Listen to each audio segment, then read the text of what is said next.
Texas Sportsman here with another review. This is the Ruger 1022.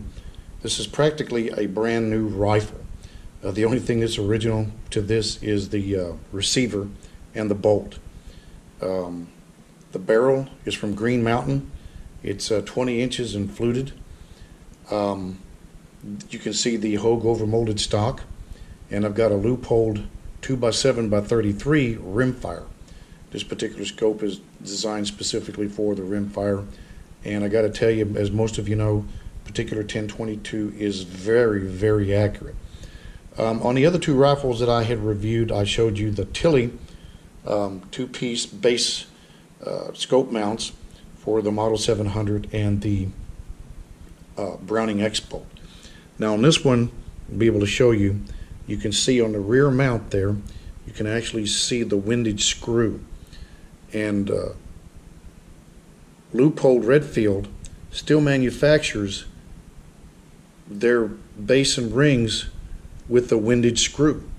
And as I mentioned before, now that scope technology has really improved over the years, there is no need for a windage screw on today's modern rifle scopes. I haven't decided if I'm going to replace this particular base and rings with the Tilly manufacturing rings. It would look a lot cleaner than this one here. But for now, it'll stay the way it is. This is another one of my rifles that is extremely accurate. I shoot CCI mini mag in a 42 grain copper jacketed bullet, and this thing is extremely accurate out to about 75 yards. Even 100 yards. I've taken to the 100-yard range, and I've been quite impressed with its performance out there. Usually I take this thing plinking after the first of the year. I'm very seriously considering taking this out to going squirrel hunting, considering its accuracy. But this is just an awful lot of fun to shoot. You know, since Trump's been in office, the price of ammunition and everything related to firearms has dropped dramatically. There are no more shortages of ammunition. The prices are very reasonable, though they're still higher than I think they should be.